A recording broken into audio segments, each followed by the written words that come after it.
yang memiliki akses langsung ke dana amanah itu kan raja ya? Iya, memang raja. Iya. Jadi yang mempunyai harta kekayaan yang diutarakan di depan tadi itu ya raja-raja. Dana amanah itu yang miliknya raja. Wah, miliknya raja. Loh, kalau di satu kerajaan itu punya berlian segini, Pak Jen, Iya. berapa harganya itu? Iya. Berlian itu ya. Triliunan. Waduh, triliunan ini, triliunan dolar ya. Ini udah anu, dan enggak itu aja gitu. Karena memang yang punya akses langsung ke penyerahan dana amanah raja. Iya, ya raja-raja itu. Atau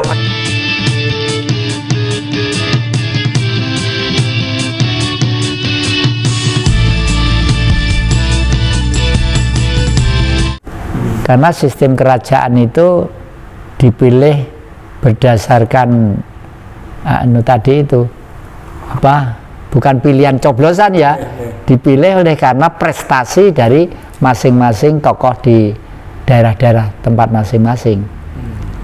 Ya, itu. Dan memang yang memiliki akses langsung ke dana amanah itu kan raja ya? Iya, memang raja.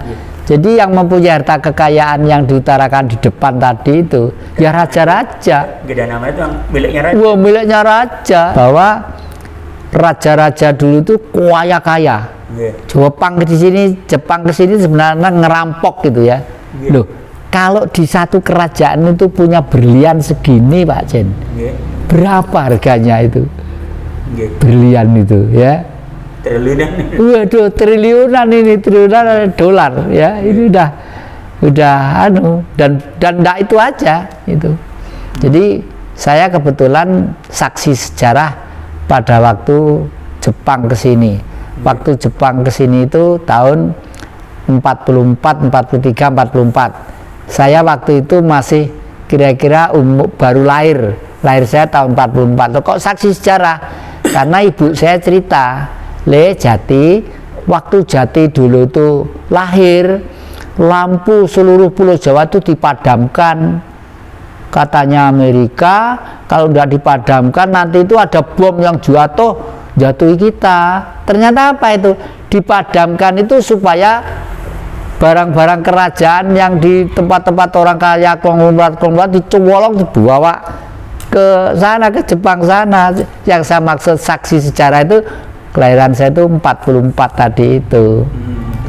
1 minggu setelah Mas Guntur, putra Bung Karno, itu lahir tanggal 4 November, saya tanggal 7 November tahun 44. Okay. Kembali ke apa? 11 tanggal 11 saya. 11, kembali ke raja-raja nanti yang Suli mau sebenarnya unjuk kebolehan gitu ya, Iya. Dan nanti ya raja-raja tetap santai, ndak hiruk pikuk, ndak heroisme, ndak waduh koyo anu gitu, ndak, ya tetap tampil dengan budaya. Dengan budaya, hanya produk pikirannya nantilah yang diberikan kepada masyarakat kita secara umum. Ya, karena kalau produk budaya itu kan lembut, Pak Jen. Jadi intinya sistem kerajaan yang akan diusulkan oleh para raja-raja Nusantara nanti itu juga demi rakyat kayaknya aslinya. Iya, demi rakyat. Iya. Dan ini belum tentu kalau yang ada itu seneng loh, Pak Jen. Karena apa? Banyak orang yang akan kehilangan nafkah. Iya.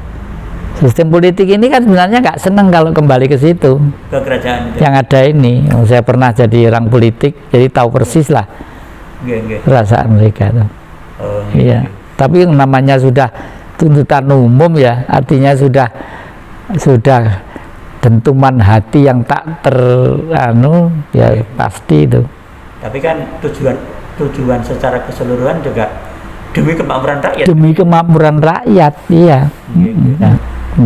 Karena memang yang punya akses langsung ke penyerahan dana amanah iya, ya raja-raja itu. Atau pejabat yang lain. Iya. Raja, iya, makanya kalau beberapa tokoh-tokoh sepuh kita sekarang tuh melacak kemana-mana, ke Bank Dunia, di Jawa Bank, di segala macam, itu sebenarnya ya itu tadi, melacak harta kekayaan bangsa kita yang sudah lama anu itu berada di luar apa itu, nggih. Nggih. Oke. Dan tampaknya memang persatuan para raja itu perlu terus digalakkan ya? Perlu terus digalakkan ini. Jadi kita ada seneng ada nggak seneng bukan urusan kita, tapi urusan kita hanya satu, sepakat, guyup, rukun, kompak, itu aja. Nggih. Iya. Nggih.